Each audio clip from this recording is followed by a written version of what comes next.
Hello and welcome to the Car Care Nut channel.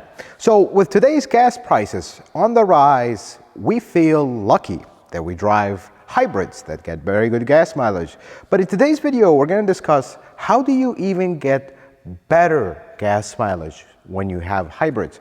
Every mile counts, every gallon of gasoline counts because this is becoming very expensive gold. So in today's video, we're going to talk about ways and things you need to know and do to get better gas mileage out of your Toyota and Lexus Hybrid. But before we get started, if you're new to the channel, welcome. Consider subscribing to the channel. Check out some of my other videos. If you are a returning subscriber, well, thank you so much for watching another one of my videos. Without further ado, let's get right into it.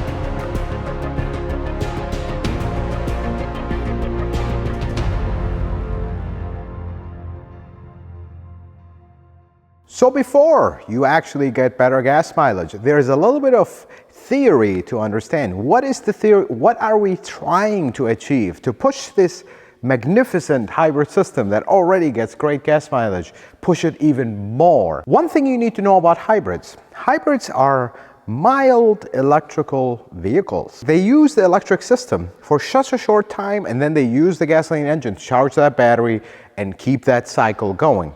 But the key to get more gas mileage is actually to overutilize that very short interval of electric mode, or EV, electric vehicle. That's what that stands for. Every hybrid owner knows that you got that EV button, but every time you press it, it says excessive speed, EV not available, and you can only really use it at a very short interval, then it goes.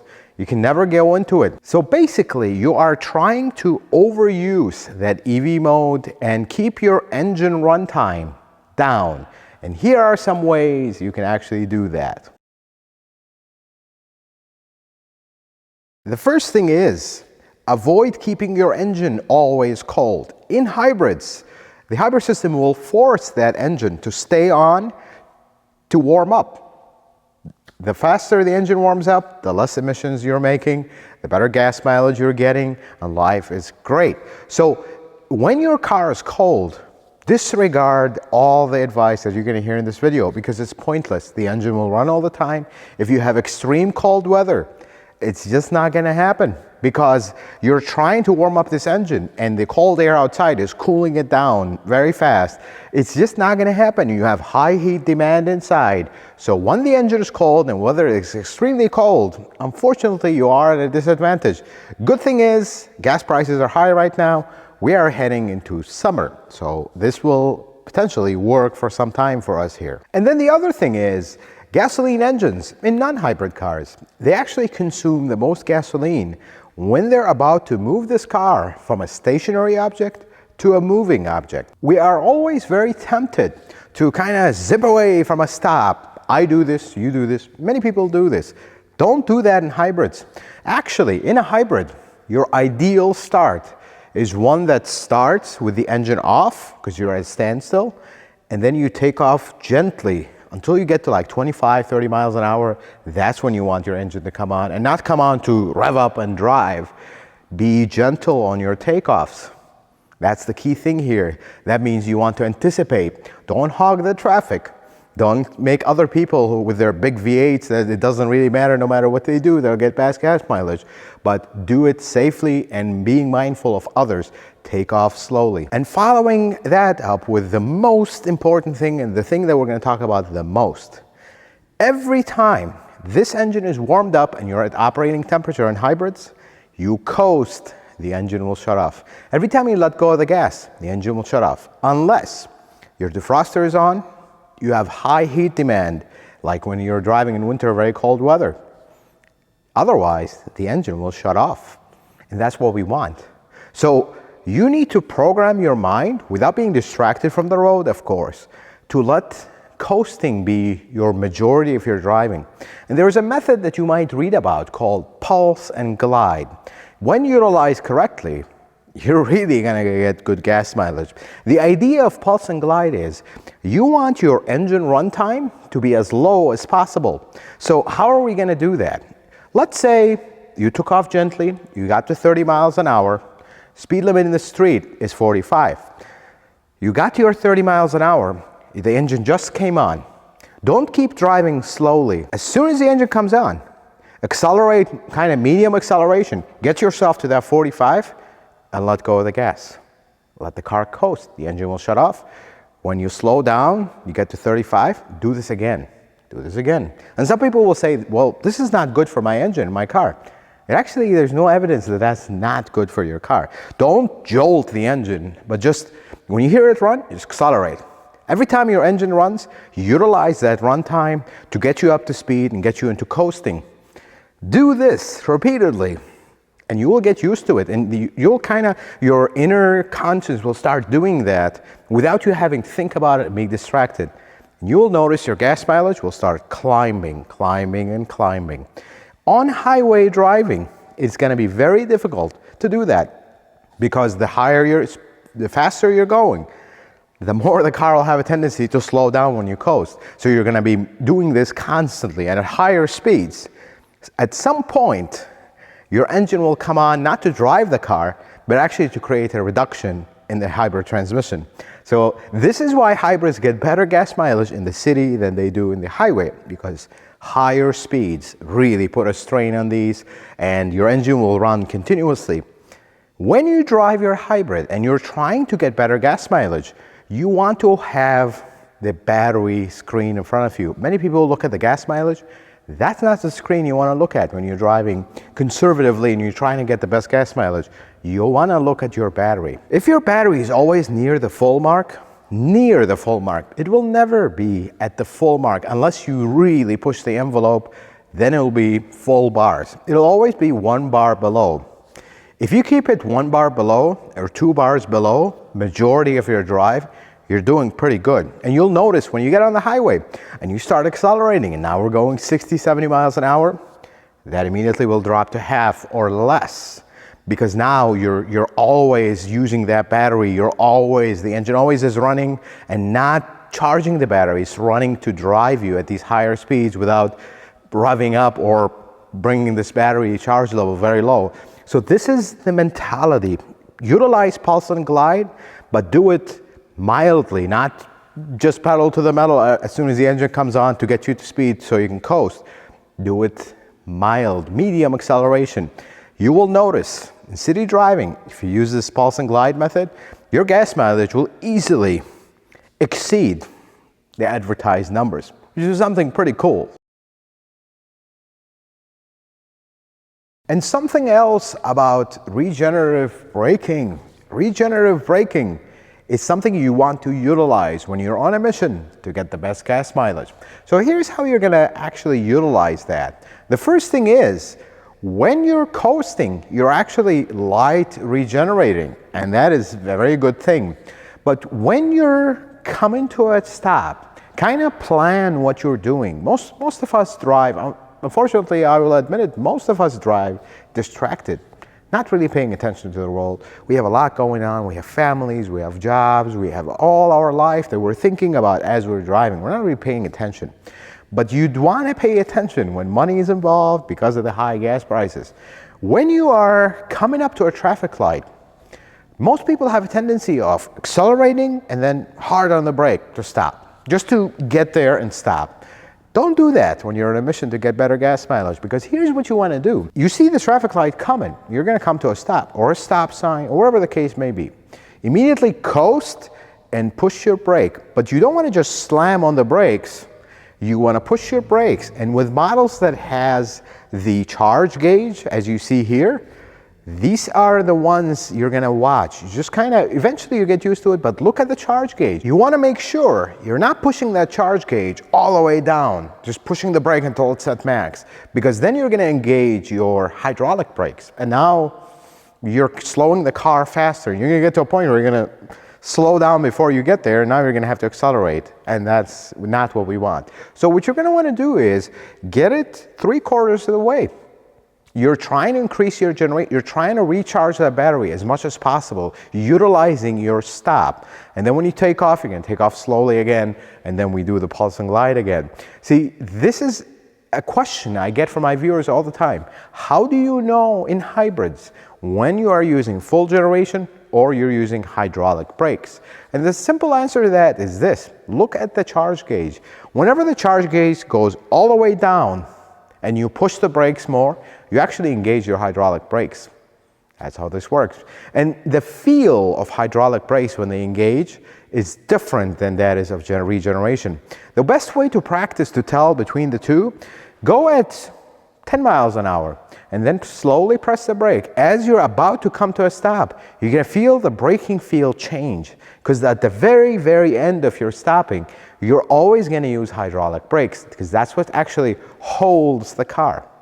That's how hybrids work. We're using that MG2 motor generator 2, to charge the battery. The force of the wheels turning is what's turning that motor and charging the battery. But you get to a point where that turning is so slow, you're actually it's not going to effectively bring the car to a screeching halt. So the hydraulic brakes will have to come in. Practicing that and knowing that feel of the hydraulic brakes is important, because you don't want to be wastefully stopping. You want a full regeneration until almost the end of your stop. So having that mindset of, we're not going to just accelerate to a stop, we're going to coast to a stop, makes a huge difference, because now you've charged up your battery and you're ready for that slow EV mode takeoff, and you never turned on your engine. And that makes a huge difference, folks. Let's talk about some additional things that are not related to the way you drive, but other items that you need to be aware of to get best gas mileage are your hybrids. First one is cold weather. We talked about cold weather, but when we eventually head into winter, here are some things that will help you get the best, not like the summer, but the best gas mileage. See, most people start their car, get in the car, it's cold, freezing, we're shaking, turn on the heat full blast. Do not do that. That is actually a mistake. And even you can actually apply this to your gasoline-only car, not just hybrids. See, when the engine is cold, you have no heat. That coolant is ambient temperature. By the time that coolant warms up, all you're doing by turning on the fan to full blast is this coolant gains a little bit of heat, you're taking it away. This coolant takes a little bit more heat from the engine, you're taking it away. It actually ends up being counterproductive. This car will take much longer when you have the fan on full blast, full heat, and the engine is cold to warm up than if you just have it off. I know that doesn't sound like something that's ideal to do, but actually, when you get in the car in the winter, have the heater completely off, start driving, then engage it. Once you see your temperature gauge starts rising, this will help you a lot in the case of hybrids, because the faster you get to operating temperature, the better things will be and the more engine off time you're going to have. But the other thing that is additional, when you get to that point, don't put your heat super high. I see so many people, they almost want to be at 80 degrees inside the car and wear a t-shirt when they're driving. Don't do that. One thing you might want to do, and I know this might sound common sense and some people will wonder why am I saying this. You might want to run your heater lower and wear a thick jacket. Hey, gas prices are expensive. If we're on a mission, we're on a budget, we're going to do everything. Everybody has a thick jacket where you live in the cold climate areas, like here in Chicago. Wear a thick jacket and lower that heat. Instead of keeping that heat at 75 in the car, if you have automatic climate control, leave it at 67. 68. If you have automatic climate control, utilize it 100%, because you're basically letting the car take control over things, and it will do the best job. And if you notice the cars that have automatic climate control, when you hit auto and you set a temperature, the car is cold, it will not turn on the fan. The modern ones that are smarter than the previous ones that are older. So think about that for a second. Something else that is actually very easy to do, a lot easier than the cold climate situation. Weight adds a lot to your gas mileage. The heavier your car, the bigger it is, the more effort it'll take this hybrid system to take it from stationary to moving. So what we're going to want to do here is not go buy a tiny hybrid. We have a Sienna right here, which gets great gas mileage if you kind of do the few things. Lower the weight. We all have busy lives. We all have big cars that can carry a lot of things, and we always do that. We always have all this stuff that we carry in the car that we'll never need, and we'll throw it all out when we buy another car because it's time to empty everything out of the old car. We all do this, but let's try to be conscious of that, because all that weight you're carrying, all this engine rebuild tool that you'll never use that you always have in the trunk, and the extra jack and all this stuff, all that weight is actually affecting your gas mileage.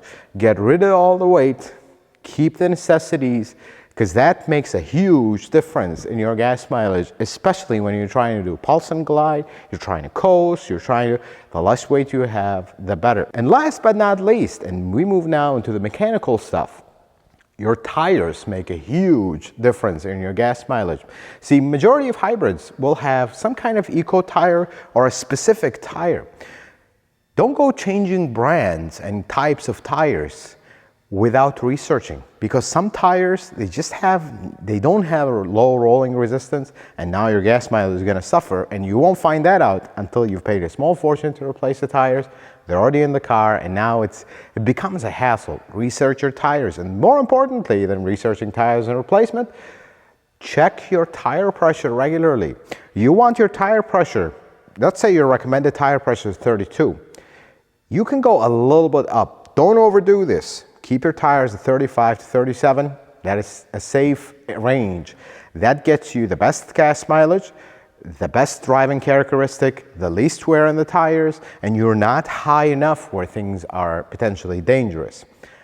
That's important. And I see so many people pull in the shop, their tires are 29, the tires are 27. This even applies to non-hybrids. This is very common. You want to make it a habit of checking your own tires. Have one of those little gauges. Just check your tires weekly.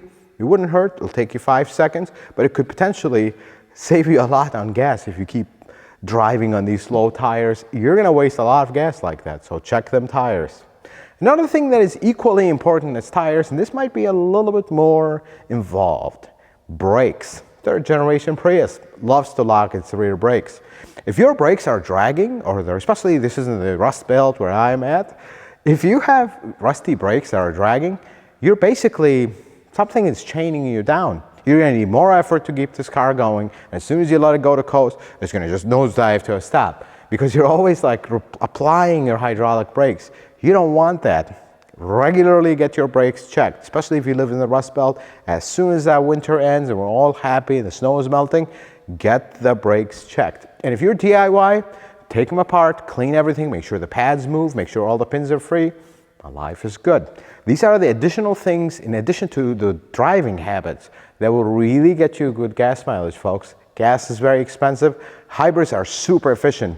Who would have thought a few years ago that we can have a massive Sienna minivan that can comfortably sit 8 people that gets 40 miles to the gallon? That was not even something we thought about, and here it is. And if you push it, you can actually get even better gas mileage out of the Sienna, which is incredible for a car this big, this shape, and this heavy. That's how hybrid technology is advancing, folks. And we want to change our driving habits to get them to be the most efficient, so their primary function is met and done well. Hybrids, I own this Camry. This is not a fast car. It's potentially not a very thrilling car. I love it, but I love it for its efficiency. I love it because it's an honest car that gets you really good gas mileage while saving the environment as well. Not gonna drive it fast, although I do admit to having a heavy foot here and there, but I will not drive it fast, I will drive it efficiently. And that's what I wish you would do as well in these tough times with the high gas prices. Folks, I hope this video was helpful or informative. I hope you learned something new. If you like it, consider giving it a thumbs up. If you're not a subscriber, consider subscribing to the channel. Check out some other videos. And until the next video, folks, may the Lord bless you and keep you. And you have yourself a wonderful day.